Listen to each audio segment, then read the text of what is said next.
Welcome back from the break. You're watching Sarah Hopwood, this programme Future Proof, which is heralding up the merits of emotional intelligence and how it can be used in the workplace for employees, employers, and indeed students.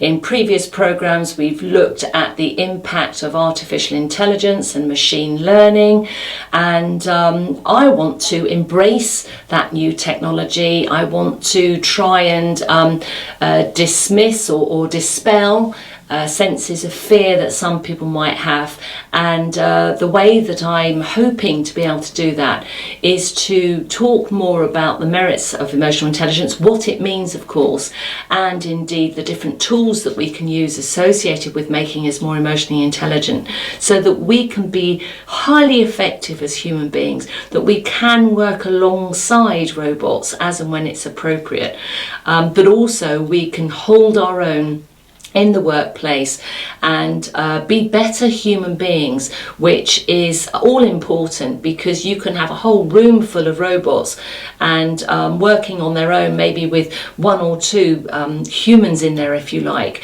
and it would be a miserable place of work for most human beings. They need to interact with other people. So that's why it's boldly called Future Proof, because I think with this knowledge, with the experts and the professionals that come onto the programme and share their knowledge, we can really inspire hope and just empower everybody to feel safe, sure-footed.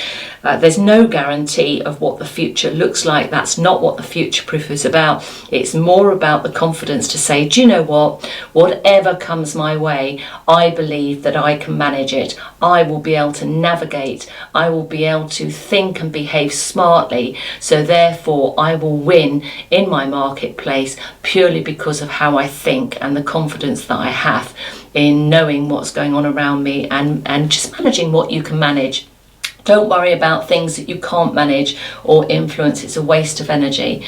But where we can have an influence, that's where the power is, and that's where emotional intelligence, I think, plays a role. So in the first half, I was talking about just the very, very broad elements of communication, the auditory, the kinesthetic, and the visual. And I said that coming into the second half, I would say a little bit more about how we can look at ourselves and think, well, what style am I? But also how we can watch and listen to other people, and we could work out what their preferred style is.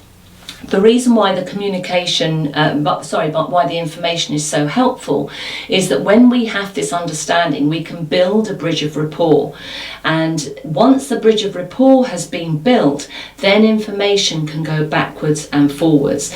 And that's when we have a very effective working place where, regardless of relationships, regardless of little nuances that we all have, the work gets done. So therefore, the product or the service is working and is being delivered at its highest level, and so therefore you as a business owner, you're bringing in the money that you want to bring in, your employees are working hard for you, and for students you can be excited about the workplace that you will be entering either shortly or in a little while. So I want to go through how can you work out for yourself, or how can you assess what preferred styles somebody else has with their communication.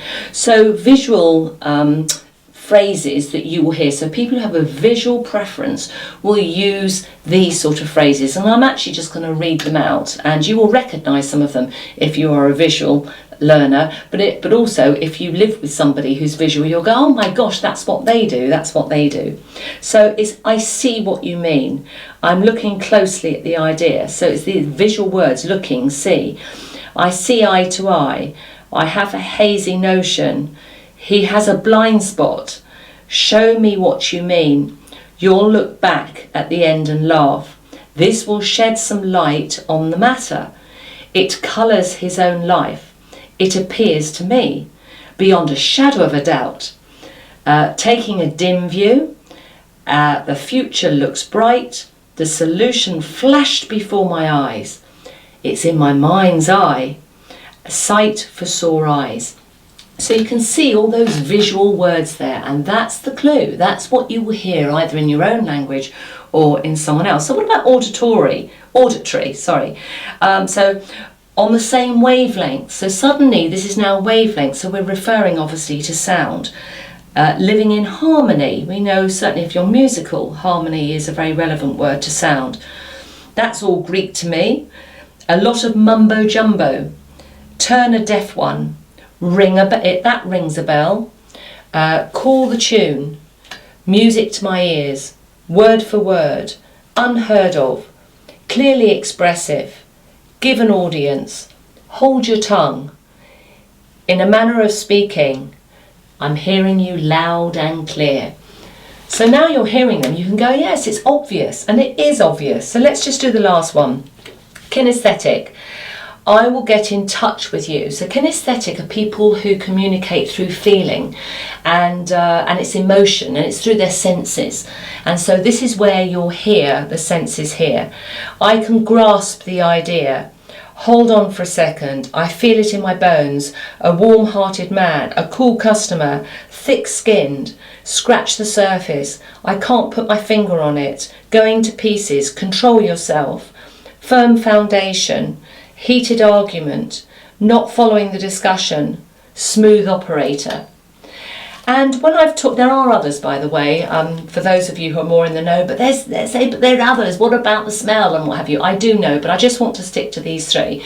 And if we relate it to a car salesman, for example, and all salespeople are well trained in communication, because they know if they build a bridge of rapport to somebody they want to sell to, and they get on the other person's preferred style, not theirs, they change their behaviours to match the other person, then they know they have something like a 60% higher chance of selling the product they want to sell. So if we look at, for example, a car salesman, and I'm not talking about any of you if you're a car salesman, and I'm not meaning to be flippant, but I think it kind of communicates the view. If you're trying to sell a car, first thing of course you want people to feel it, and so they want you to sit in the seat.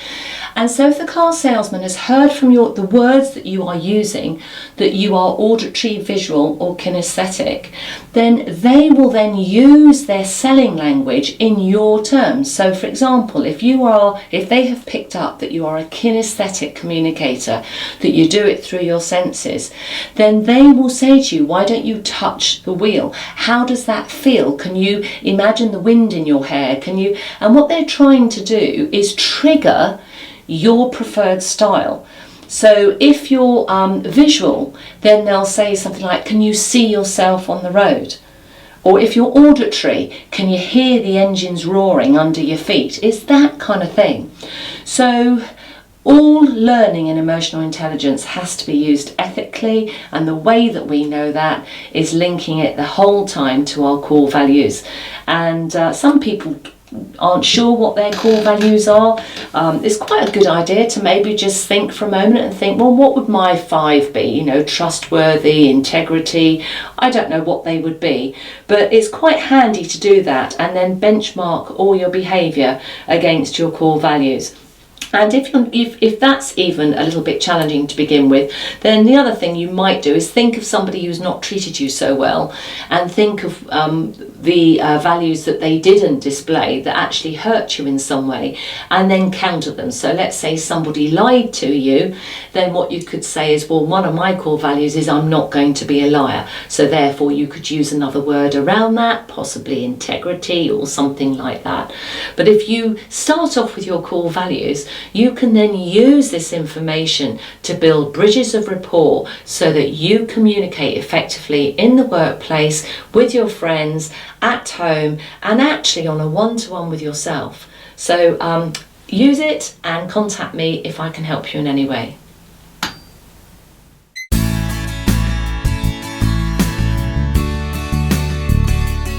EQ, emotional quotient, is better known as emotional intelligence. It is a tangible tool that can sit alongside your services or your product, and it can be taught. Leaders with high EQ have less stress, they're more effective, and they earn more money. There's a great saying, just because we have pains, it does not give us permission to be a pain.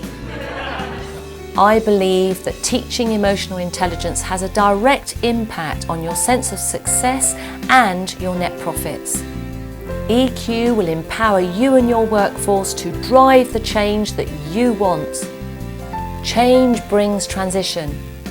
EQ can help unpack what's holding you back and speed up that period of transition.